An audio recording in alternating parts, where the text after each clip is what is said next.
Hello friends, welcome to my channel Solving Questions with Gauri Ma'am. GATE ecology and evolution इस exam के लिए preparation कर रहे हैं।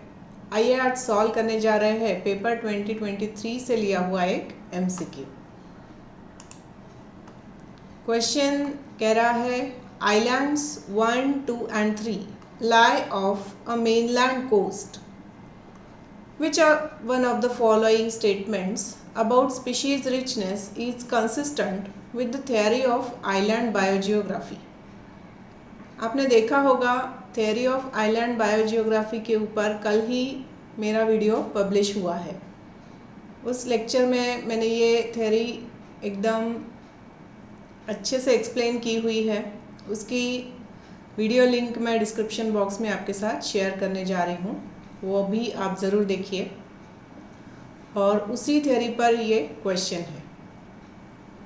कहने की बात ये है कि ये जो थ्योरी ऑफ आइलैंड बायोजियोग्राफी है, इसके ऊपर GATE ecology and evolution, TIFR GS wild life biology and conservation और GATE environmental science and engineering, इन तीनों एग्ज़ाम्स में क्वेश्चंस आते हैं।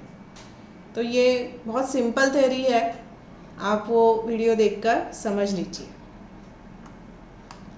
तो चलिए क्वेश्चन की तरफ आते हैं वापस से। यहाँ पर इमेज में हमें ये एक मेनलैंड दी गई है। एक आइलैंड यहाँ पर है 1, एक छोटा सा आइलैंड 2 यहाँ पर है और तीसरा आइलैंड यहाँ पर है। तो इनका डिस्टेंस मेनलैंड से अलग अलग दिखाई दे रहा है और उसके साथ ही इनका साइज़ भी थोड़ा बहुत डिफरेंट है। अब देखो स्टेटमेंट्स क्या कह रहे हैं। Island 2 has the highest species richness because it has the lowest area. ये सेकेंड वाला, तो लोएस्ट एरिया है तो वहाँ पर स्पीशीज रिचनेस हाईएस्ट नहीं होगा, क्योंकि जो भी आइलैंड छोटा एरिया रखती है और जो भी आइलैंड मेनलैंड से दूर होती है उसमें स्पीशीज रिचनेस कम दिखाई देता है। इसके अगेंस्ट जो भी आइलैंड मेनलैंड से पास होती है और उसका एरिया भी बड़ा होता है तो वहाँ पर स्पीशीज रिचनेस हमेशा ज़्यादा दिखाई देगा। This is what theory of island biogeography. ठीक है, तो उस हिसाब से ये आइलैंड छोटी है तो यहाँ पर नहीं होगा स्पीशीज रिचनेस हाईएस्ट तीनों में, तो ये स्टेटमेंट गलत हो जाएगा। दूसरा स्टेटमेंट कह रहा है island 3 has the highest species richness because it is large and farthest from the mainland. तो फिर से लार्ज तो है मगर फारदेस्ट है, अंतर बहुत है, तो यहाँ पर भी स्पीशीज रिचनेस हाईएस्ट नहीं होगा। तीसरा स्टेटमेंट देखो, island 1 has the highest species richness because it is large and closest to the mainland। हाँ, ये सही है।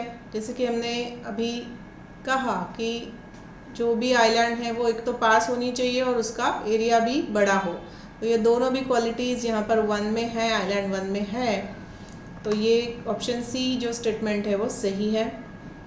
फिर भी ऑप्शन 4 हमको देखना है, option D. Islands 1 and 3 have equally high species richness because they have roughly same area। तो इनका कहना है अभी कि 1 और 3 एरिया में सिमिलर है तो इनका स्पीशीज़ रिचनेस भी सेम होना चाहिए। तो नहीं, ऐसा नहीं होगा क्योंकि मेनलैंड से ये आइलैंड 3 बहुत दूर है कंपेयर टू आइलैंड 1। तो सिर्फ आइलैंड 1 में यहाँ पर इस इमेज के हिसाब से स्पीशीज़ रिचनेस हाईएस्ट होना है। Hence the option C is the correct answer for this question. Got it? तो चलिए इसके साथ आज का वीडियो यहाँ कंक्लूड कर रही हूँ। मेरा मेल आईडी शेयर किया हुआ है और कमेंट सेक्शन भी है जिसके थ्रू आप मुझसे कांटेक्ट कर सकते हो। All the best, thanks for watching.